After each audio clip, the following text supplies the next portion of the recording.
Bienvenue dans Pitch d'une nuit d'été. Cette nouvelle collection proposée par les équipes de Le Pitch était presque parfait vous propose pendant tout l'été de découvrir une sélection de films qui va vous dépayser. Que ce soit pour rire, pleurer, être perturbé ou voyager, cette sélection ne devrait pas vous laisser indifférent. Vous nous connaissez, pour enrichir cette expérience, on s'est bien entouré. Nous allons tout au long de cette collection donner la parole à des invités. Ils sont instagrammeurs, podcasteurs, youtubeurs ou simples spectateurs, mais ils ont à cœur de vous donner envie de découvrir un film. Alors que vous soyez sur une île déserte avec un peu de wifi, en trek à la montagne ou tout simplement au bureau, nous allons vous donner une dose d'évasion avec la destination du jour. Fermez les yeux, nous allons bientôt décoller. Aujourd'hui, c'est moi qui serai votre guide.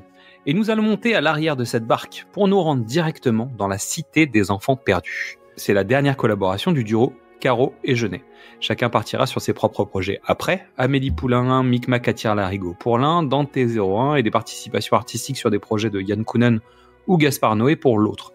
Ils ont bien commencé à travailler sur Alien 4, mais ils n'ont pas terminé le film ensemble. Après des courts-métrages à découvrir et un délicatessen très remarqué, La Cité des Enfants Perdus est une fable, un conte de fées décalé tirant le cinéma français vers des univers de la bande dessinée ou des réalisateurs tels que Tim Burton ou Guillermo del Toro. Donc la fiche technique du film, titre original La Cité des Enfants Perdus, année de sortie 1993, réalisateurs Marc Caro et Jean-Pierre Jeunet, durée 112 minutes. Au casting, on retrouve Ron Perlman, qui est un habitué des films de genre évidemment, et c'est principalement le très remarqué Hellboy. Donc Ron Perlman dans le rôle de One, Daniel Emile Fork dans le rôle de Crank, Judith Vitet dans le rôle de Miette, Dominique Pinon dans le rôle des clones et du scaphandrier, Jean-Claude Dreyfus dans le rôle de Marcello, Geneviève Brunet et Odile Mallet dans Zette et Lynn, la pieuvre, donc qui sont les siamoises, Mireille Mosset dans le rôle de Mademoiselle Bismuth, Rufus qui joue la Pélade, Jean-Louis Trintignant qui joue Irvine, donc il joue la voix de Irvine, Tiki Olgado qui joue le vieux saltimbanque et François Hadji Lazaro qui joue le cyclope tueur, puisque c'est aussi celui qu'on connaît en tant que musicien du groupe Les Garçons Bouchés. Et la musique est signée Angelo Badalamenti. Si je devais tenter un pitch, je dirais: le vampire de sable et les 7 nains vivent tranquilles sous le même toit que Siri en version formol, jusqu'au jour où ils tentent de racketter les rêves du mauvais gamin et que Frankenstein et la petite poussette vont venir les remettre à l'heure. Crank, un étrange personnage, vit entouré de clones et d'autres personnages encore plus étranges sur une plateforme en mer perdue dans le brouillard. Crank doit, pour ne pas vieillir trop vite, voler les rêves des enfants. C'est pour cela qu'il les enlève dans la cité portuaire. Donc c'est un film sur l'amour de la différence dans la différence, au milieu des gens différents. Un regard plein de tendresse sur les freaks, dans un conte de fées un peu décalé, voire baroque. Donc, 3 raisons de voir ce film. Premièrement, l'univers visuel du duo. Avant tout, c'est un film français, avec des codes français, des acteurs, on va dire français. C'est rare, mais putain qu'est-ce que ça en jette. On a prouvé qu'on était capable de proposer ce genre de choses au cinéma, et ce serait bien de s'en souvenir. On peut considérer le film comme un accident de parcours cinématographique tricolore, toujours est-il qu'il existe.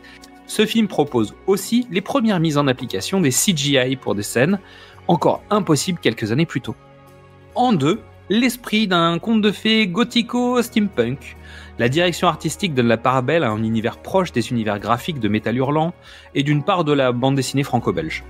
Entre ligne gothique, code de film de monstres, esprit cirque, sauce steampunk, l'univers proposé invite forcément à la rêverie et il n'existe rien d'autre de la sorte.